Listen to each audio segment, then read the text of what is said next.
Today is an extremely busy day for this headstone cleaner. Now, this is my side job. This is not my full-time job in any way, but to have 3 different headstones to clean on one afternoon is not only a blessing, but it's also a lot of work. Since I work in the funeral industry already, a lot of the funeral directors know of my business and will send me referrals. I already had 2 headstone cleanings that I planned on completing today, but at the funeral service, I was offered another job at the cemetery that I was heading to after the service. So, as you can imagine, that's not something I'm going to pass up. I keep all of my equipment on my truck, so I'm ready to go whenever a job comes my way. And this is a video from the Gravedigger Jim driving me to find the headstone that came in as a late order. And as a small business owner, I'll never complain about a late order.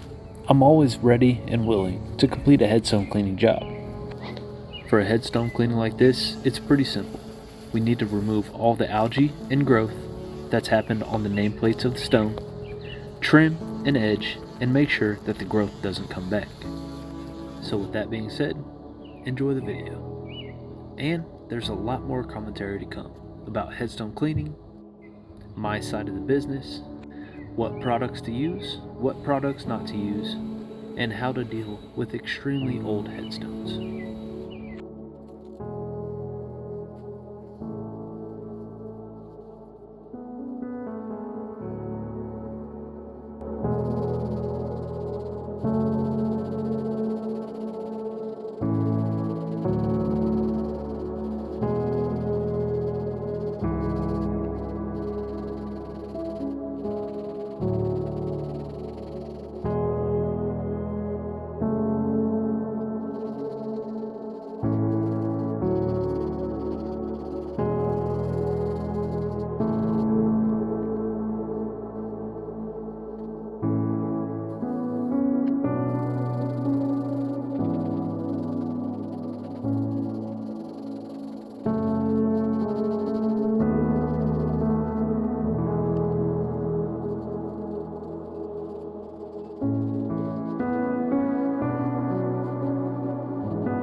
So the reason that I utilize a leaf blower so often is because when you're cleaning a headstone like this, oftentimes the water runs down to the bottom of the nameplates and it soaks into that porous nameplate that's been etched into the grave. The cool thing about the leaf blower is that it helps get the stones dry, because you can't really tell what's a darker stain versus what is just a wet stone. Now another thing, if you saw earlier in the video, I filled up my small pump sprayer here with D2 biological solution. Now if you're using dish soap to clean a headstone, you want to make sure that every bit of dish soap is rinsed away and cleared away from the stone, because if it dries on there, you'll get soap scum and build up and it almost looks like dryness peeling. So you don't want to leave any dish soap on the stone at all. When it comes to D2 biological solution, that's a completely different story. On a lot of the older stones that we can't get scrubbing on because we don't want to damage the stone, you can treat it with D2 biological solution, come back in a few months and it's going to be good as new. And when I say that, I mean it's going to be stain free and very clean. A lot of times if you're scrubbing on those stones, you can actually wear away the name engravings and the dates and the birthdays and the death dates. With D2 biological solution, anytime I'm done with one of these headstone cleaning jobs like this, I will give the entire stone a light coat of D2 solution before I leave. That way, if any of these darker spots at the bottom of the nameplates isn't just wet from being cleaned, if it still has some staining or some growth left on it, the last thing I want is for 3 months from now for this stone to go back to looking the way it was. So with the D2 on there, it helps keep things from growing back, and it activates when it rains. So anything that's left on that stone alive will be killed off eventually, and it'll help prevent growth for the further coming months. So before we're done with this stone today, we're going to give it one last dose of D2, let it dry, come back in about a month and take a look to make sure everything is good to go, and see if the customer's happy when we're done.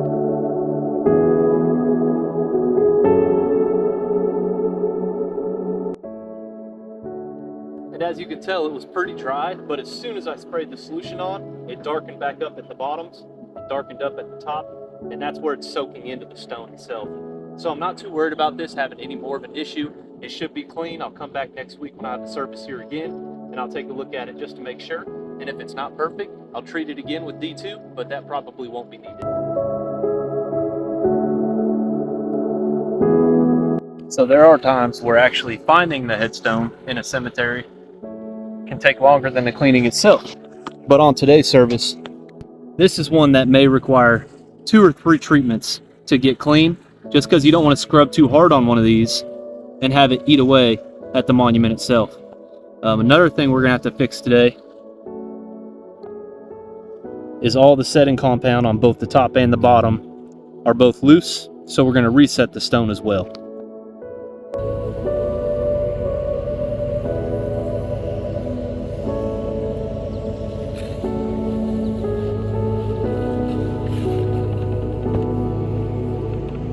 While I let that headstone soak, I'm going to move on to my other job first.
Any business, headstone cleaners have overhead, which mostly involves gas, scrub brushes, D2 biological solution, dish soap, and time.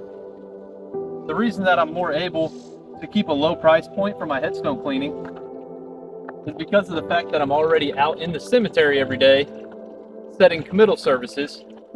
So what I like to do with families that reach out for a headstone cleaning is let them know that I travel all over Illinois and Indiana for the central regions of both states. And as soon as it becomes available for me to get near that area, I will get the headstone cleaned.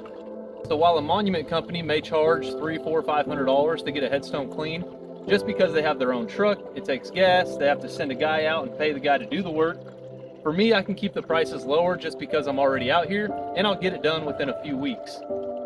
Today, it just so happened that I picked up another headstone cleaning service at this cemetery where I was already planning on coming today, so I can keep the price really low for that family. In most cases, for the newer headstones, an average headstone cleaning will cost between $40 and $100. For the older stones that require a lot of the D2 biological solution, that price point will be higher, just because of the fact that D2 biological solution is $35 for a squirt bottle and around $70 for a gallon. I am lucky enough to have a boss that knows what I do, and on a day like today, someone reached out to him for a headstone cleaning, and our monument company doesn't offer those services, so he sends those jobs my way. And when a family reaches out to me for some type of repair or replacement of vases, or basically anything involved with the repair or installation side of things, I will send him his way. So it's more of a partnership, and it works out really well for the both of us because I can make a side income cleaning headstones, and he can pick up headstone repair jobs from me.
not sure if you're going to be able to hear me or not with the mowing, but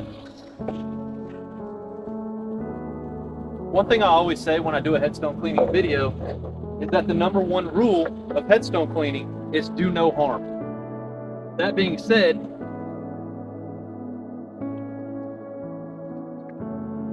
there are a lot of headstone cleaners out there. A lot of us have made really in-depth, detailed videos on how to clean, what to use to clean, and what products and what not to do.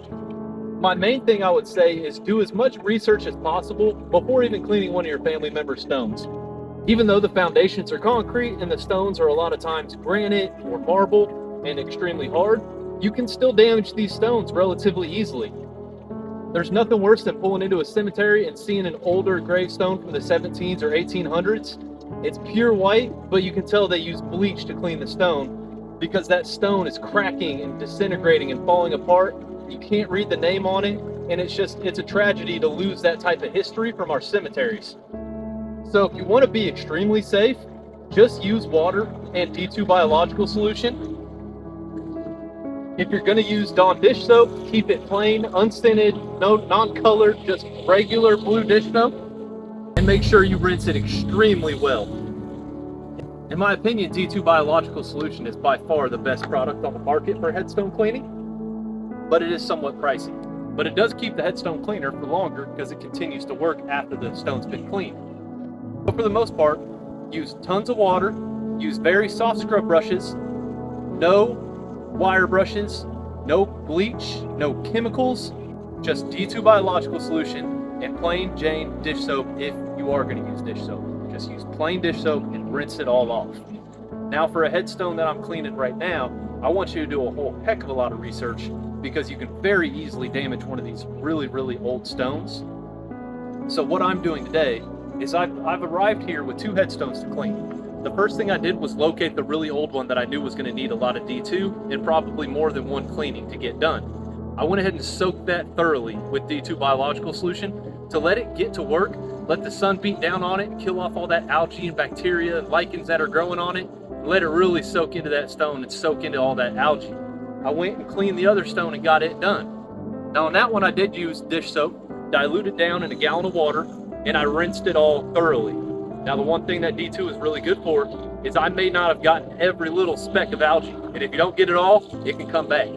So what I like to do is that headstone's done, I'm gonna run to town and grab some new artificial flowers to put on it, but once it's dry and I know everything's done and ready to go, I'll spray it down with D2 biological solution one more time. And what that does is make sure that anything else living dies off, and it keeps things from coming back for the foreseeable future. That might be 6 months, might be a year, but one thing people can do is if you go out and clean your family's headstone and it's in a really shady area with a lot of trees and a lot of moss, go out twice a year, just coat that whole stone down with D2 biological solution. You'll never have to worry about that buildup. I swear by this product. I'm not even affiliated with it in any way, shape, or form. I still buy it at full price. I just love using it, and it's my main overhead for this job. My truck, I do everything on the road, so it's company gas, but I also let my boss know, of course, and he lets me stop by cemeteries that are en route to my service or en route on the way back. The only thing else I've got is my water, and that's 35 gallons of water that I only use every 3 or 4 months. I fill up a little 2-gallon pump sprayer, and this usually cleans at least 1 or 2 headstones. So D2 biological solution is my main expense, and it's $35 for a squirt bottle and around $70 to $80 depending on where you buy it for a gallon of it. And you can get that at Atlas Preservation. I'm also not affiliated with them, but they are a great company that does a lot of great work. They sell D2 biological solution. There's a couple other monument companies that sell it as well. Walmart technically sells it, but it's through their store and it's like a third-party dealer or something. Don't do that. Just support one of your local monument companies that sells it. Help them do more good work, because a lot of the monument companies like Atlas Preservation do a lot of donation work as well, bringing these cemeteries back to life, re-erecting these stones and cleaning up old stones so that the history can be read and it preserves the history of our country. So support small businesses and do your research for headstone cleaning.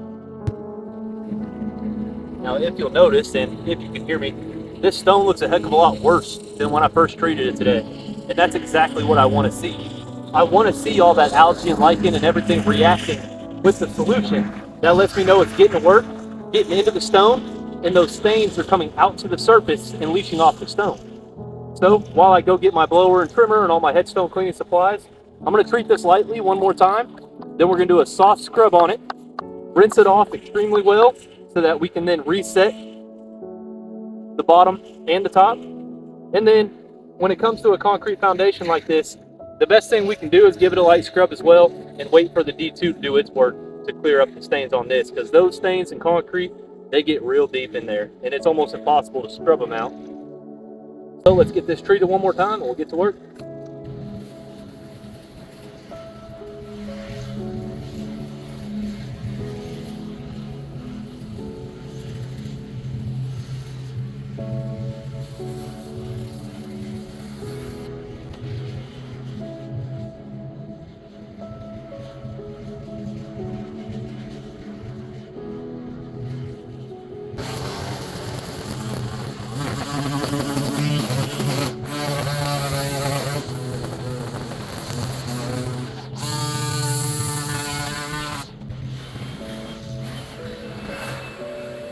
I'm also not affiliated with Hart Tool Company, but I did break my trimmer last year and they were kind enough to send me a new one. So they're a great company.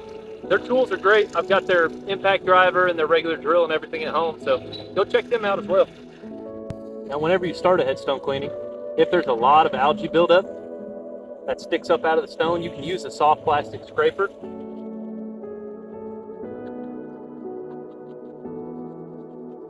So just get some of that big stuff off there. That way it doesn't clog up your brush when you start brushing it. I'm just using 2 fingers. You don't want any pressure really at all. Just take off the big chunks. You never know if someone 20 years ago may have used some type of chlorine or bleach to clean the headstone. And if you start really getting into it, trying to scrape this stuff off, you may chip or damage the stone.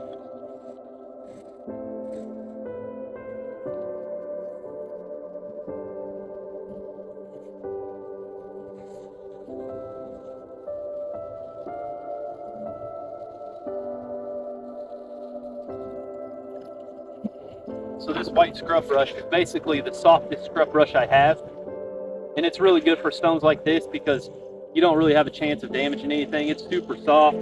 All I want to do is work up all that D2 and all that algae and get it mixed in together and get that penetration into the stone that we need for it to pull those stains out. What I like to do is just wet one section at a time. Just do real small circles with barely any pressure at all.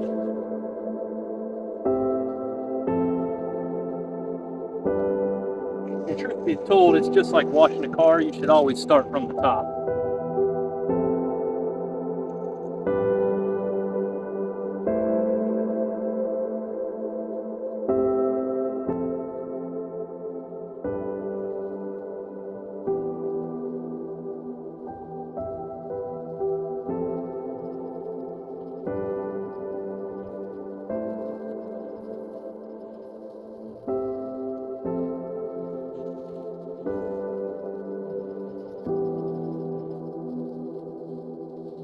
Every headstone cleaning you do, there is one rule. You have to bust at least one knuckle and get soap in your eye at least once as well.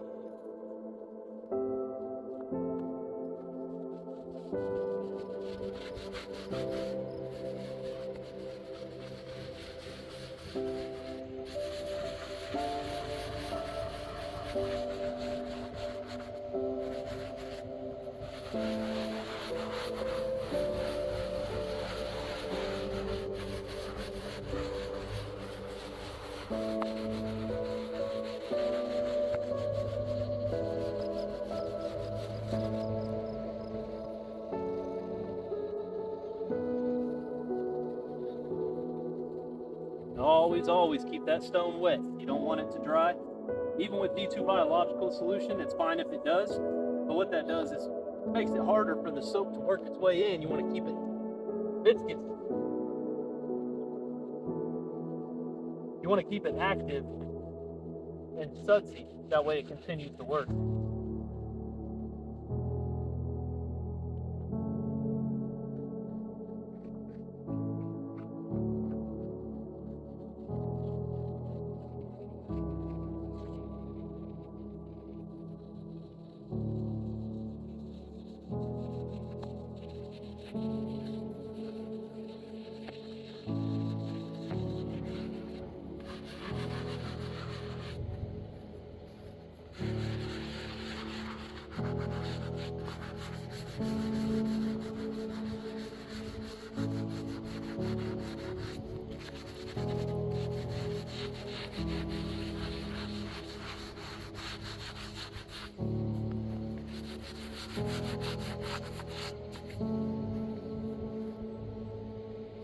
Now, unfortunately today, I do need to rinse it thoroughly because I need to dry the stone in order to put the setting compound back.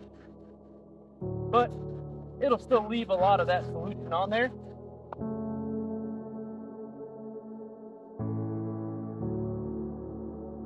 And of course, I will treat it one more time before I leave.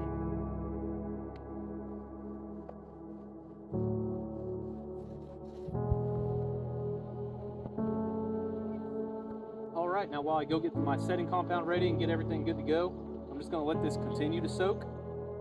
Then I'll suds it up again real good. We'll rinse it, dry it, and reset it so that it's stable and not gonna fall over in a thunderstorm or if an animal runs past. I don't know how many times I've reset headstones because of a deer running into the side of one.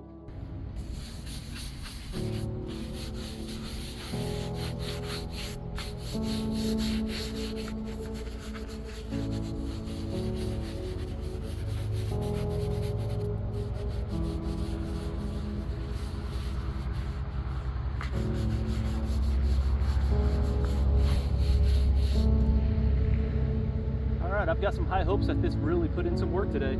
It will definitely need more time, but let's see what it looks like after a good rinse.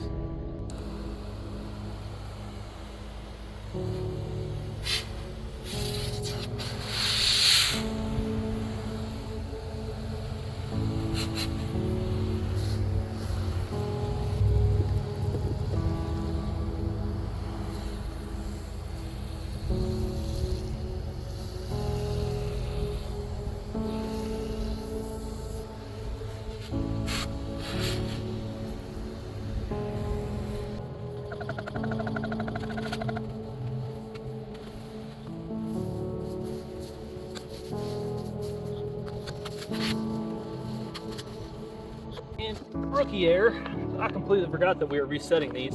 So in between the stones has to be cleaned as well.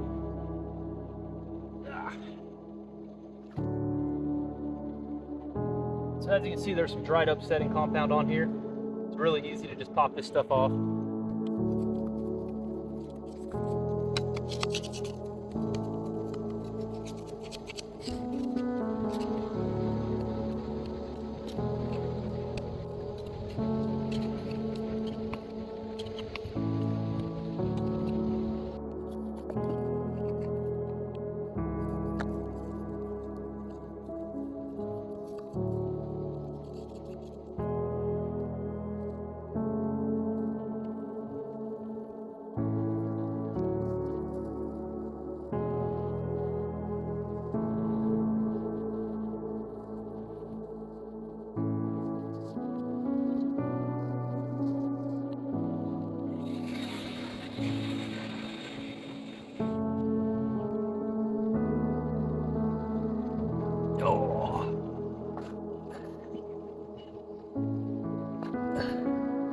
The foundation is somewhat heavier.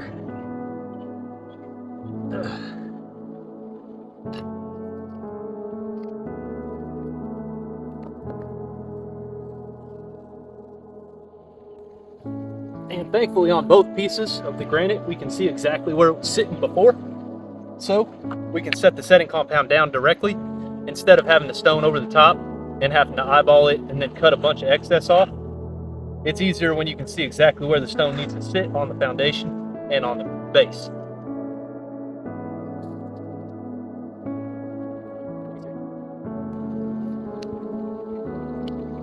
Just like the Boy Scouts, always leave a place better than you found it.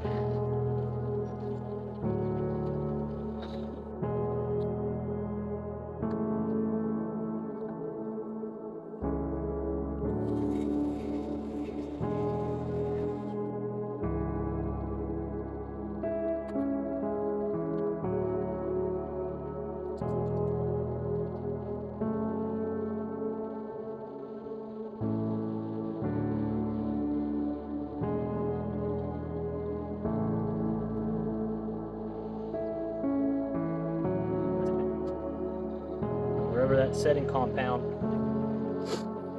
meets up with the next piece, always make sure it overlaps a good hair to make sure it's got a good coverage. You butt them up against each other, it might spread out, but it might not spread against each other.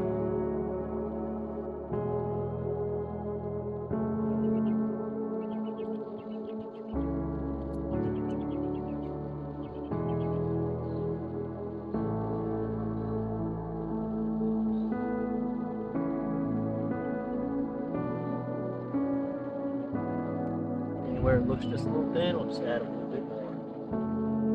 You can always cut this off, put it back into your bucket. There's no reason not to use plenty.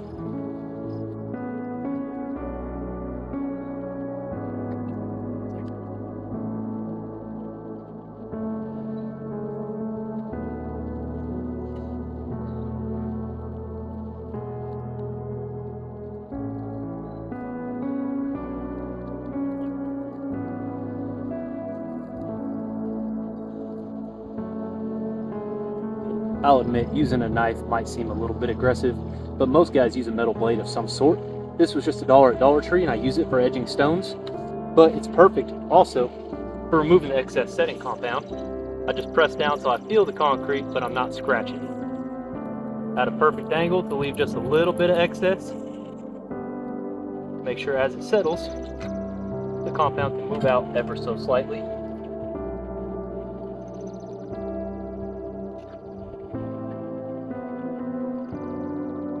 But it leaves one heck of a clean edge afterwards.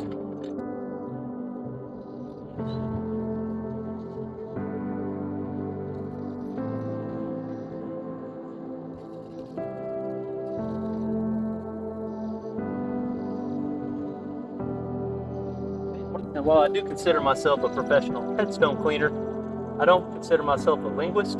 So if there's better terms for everything that I'm using that the monument guys out there can correct me on, I'd be happy to hear whatever I'm getting wrong. Just know that the repair itself is being done right.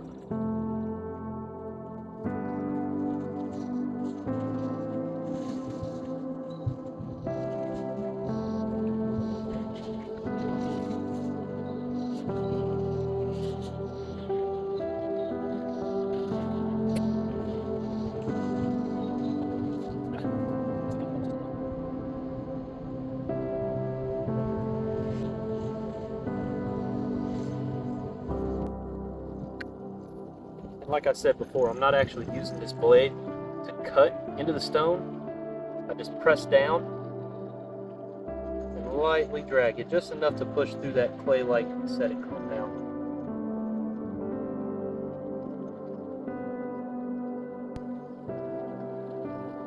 If I wanted to, I could just lay the blade down flat and push down. But for me, it's easier because I can go across the entire length of it. Take it off in one clean swipe.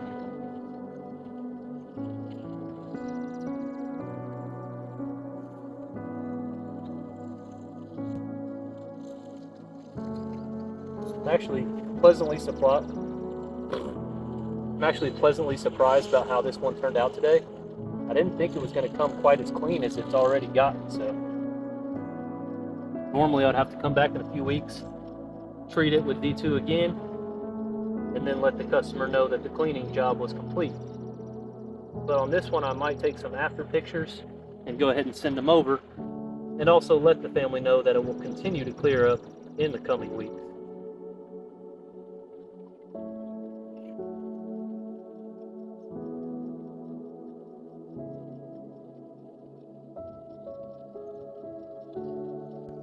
Headstone cleaning itself is a really satisfying job and hobby, but it's also really rewarding when you see the family's reactions.